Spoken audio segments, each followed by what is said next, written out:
Sometimes a memory can feel like a house you can no longer enter. The rooms where you once felt safe are now just hollow spaces, echoing with what used to be.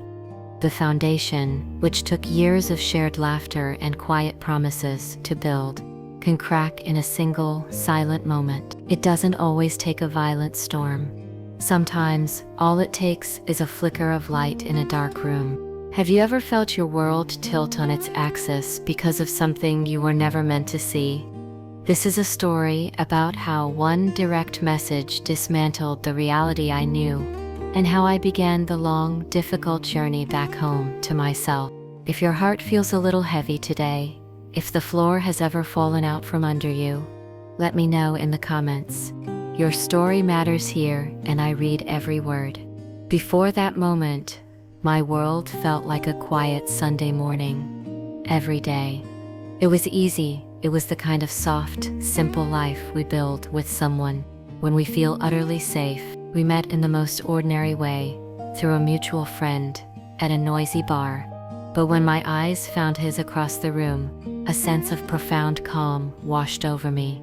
It was a strange and sudden peace, as if my soul had been quietly searching, and finally whispered, "Oh, there you are." Our life together was a tapestry of small, sacred moments, building cheap furniture and laughing until we cried on the living room floor, slow dancing in the kitchen to old soul music while the pasta water boiled over. We had our shows we'd binge, our favorite takeout order, the side of the bed that was unequivocally mine.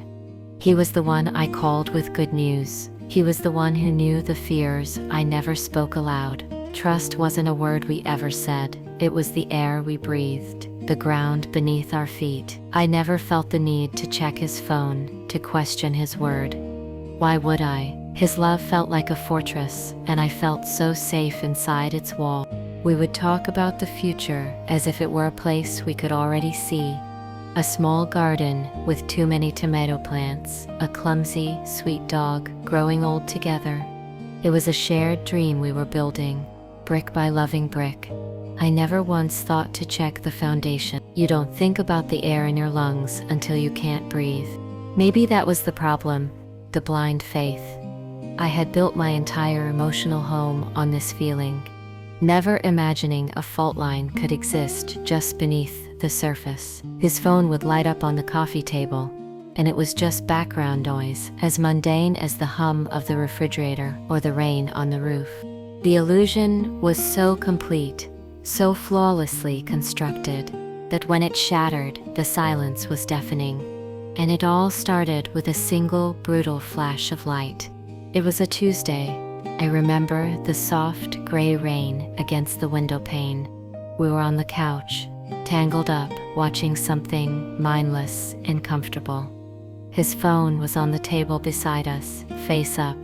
He got up to get a glass of water, gone for only a moment. In that tiny window of time, the screen lit up. My eyes drifted over, drawn by the light, without a single thought. A name I didn't know, and a message that stole the air from my lungs. It was just a few words. Last night was amazing. Can't stop thinking about you. Time just stopped. The sound from the television faded to a dull, distant roar. My heart, which had been beating in a slow, steady rhythm against his side of the couch, began to hammer against my ribs like a trapped bird. I read the words again, and again. My mind refused to assemble them into a coherent thought. Last night. Amazing. Last night, he was with friends. That's what he told me. He came home late and slid into bed, his breath warm as he kissed my shoulder. A good night, he'd said. Tired, but good. My first thought was a desperate prayer. It has to be a mistake, a wrong number, a cruel joke, spam, anything but the truth. But it wasn't a random number. It was a name that felt searingly real. He walked back into the room, smiling, holding a glass of water, completely unaware of the bomb that had just detonated in our living room. And in that moment, his familiar face looked like a mask. The man I loved became a stranger. The phone screen went dark, but the image was burned into my mind. The seed of doubt, planted in an instant, began to grow roots. I said nothing. What could I possibly say? Who just messaged you? The words felt like an accusation, and I had never, ever been that person. So I swallowed the poison. I smiled back, a fragile, brittle thing that felt like it would crack on my face. That night, I lay with my back to him, and for the first time, the space between us felt like a vast, cold ocean. All I could see when I closed my eyes were those words, glowing in the dark. The days that followed were a quiet, lonely hell. On the outside, we were the same. Morning coffee, goodbye kisses, how was your day? But on the inside, I was a detective at a crime scene, and the crime was the death of my peace. Every time his phone buzzed, my body would jolt with a fresh wave of adrenaline. That little device, once so innocent, was now a bomb I was terrified would go off again. I started watching him in a way I never had before. Did he always tilt the screen away from me? Did he always take his phone into the bathroom? My mind became a garden for paranoia, where every innocent act grew into something sinister. This state is known as hypervigilance, a constant scanning for threats that your nervous system adopts after a deep rupture of trust. Then came the snooping. I am not proud of it. I waited until he was asleep, my hands shaking as I picked up his phone and typed in the passcode I knew by heart. My own heart was pounding in my ears. I felt like I was violating not just him but the woman I thought I was. The desperate, clawing need to know was stronger than my shame. I scrolled through his messages. I didn't find her name. He must have deleted it. The thought was chilling. It wasn't a mistake, it was a cover-up. I went deeper into the digital rabbit hole of his life, digging through archived messages and deleted folders. I found small things that felt like clues. A few too many hearts on a coworker's photos, a comment that felt too familiar. Before the DM, these were nothing. Now they were everything. I was living a double life, the loving partner on the surface and the frantic, hollowed-out investigator underneath. I was constantly on edge. Betrayal can put your body in a state of high alert, always scanning for the next threat. My emotional world was in danger, and my body knew it. If you've ever felt this way, if a digital ghost has ever haunted your home, please consider sharing this video with someone you know who might be walking through the same dark valley. Sometimes, just knowing we aren't alone is the first step toward healing. The silence in our home grew so loud it was suffocating. The easy intimacy we'd built was gone, replaced by a tense, fragile space. We were two strangers living in the ruins of our life, haunted by that one message and the thousands of questions it created. The breaking point came 3 weeks later. I couldn't live inside the torment anymore. The paranoia was eating me alive from the inside out. It was a Saturday morning, the sun streaming in, mocking the storm inside me. He was in the kitchen, humming, the picture of peace, and something inside me snapped. I walked into the kitchen. My voice was eerily calm when I spoke. "Who is her name?" The change in his face was instant and catastrophic. Panic flickered in his eyes like a faulty light. He couldn't look at me. That single second of fear was all the confirmation I needed. But I had to hear the words. I don't know who you're talking about," he stammered, his voice thin. "Don't lie to me," I said, my voice hard as stone. "I saw the message. Last night was amazing. Does that ring a bell?" He stood there, cornered. He tried to say it was nothing, a joke with a friend. But his lies were hollow and insulting. He tried to gaslight me, to make me feel crazy for snooping, for my sudden insecurity. He insisted nothing physical happened, that it was just a digital flirtation. But the line between online fun and emotional betrayal is crossed. When you start hiding things and building a secret world you know your partner shouldn't see. He had been living an online affair, an emotional escape he chose day after day, while I was right there beside him. The pain wasn't just in the messages, it was in the thousands of tiny lies that held up the big one. Standing in our sunny kitchen, a room that had held so much laughter, I felt my heart physically break.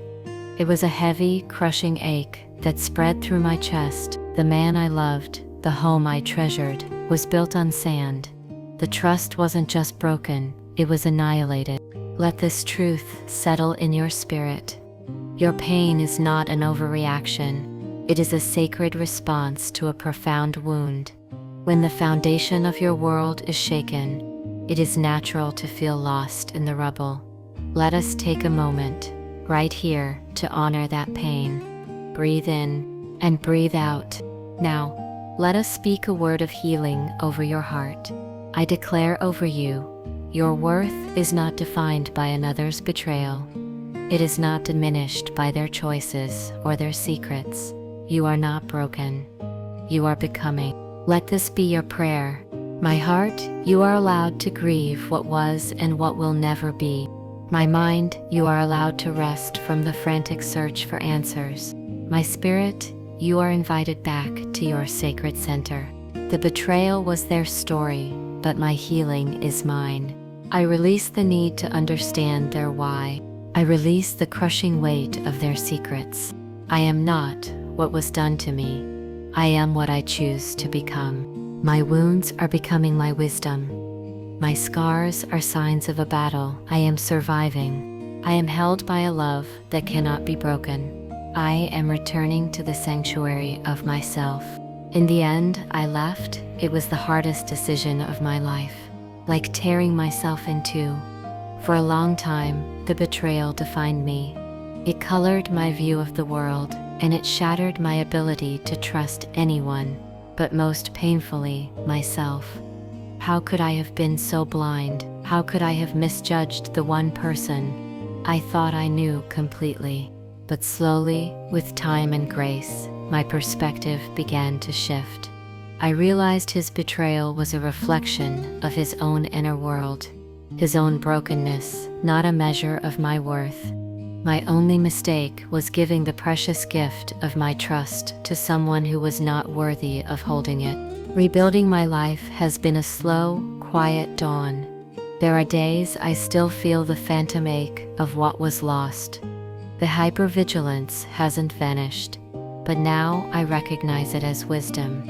I am more cautious, more guarded. When trust is broken so deeply, your spirit learns to distinguish between a harmless splash and a dangerous leak in the boat. If you have walked this path, if you have known the unique pain of digital age betrayal, you know that the journey to healing is deeply personal. If you want more stories and contemplative moments like this one, a soft place to land for your soul, I invite you to subscribe. You are welcome here. I don't know if I will ever trust as blindly as I did before. Maybe that kind of innocence once lost is gone forever. And maybe that's okay. Perhaps trust isn't meant to be a blind fortress after all, but a garden we tend to with open eyes, day by day. This experience shattered me, but it did not destroy me. It forced me to rebuild myself on a new foundation, one made of my own strength, my own resilience, and my own undeniable worth. The scar is a reminder not just of the wound, but of the healing. Peace is your birthright, not a reward you have to earn. What feels like an ending is simply making way for a new beginning. You are not your trauma, you are the healing that comes after.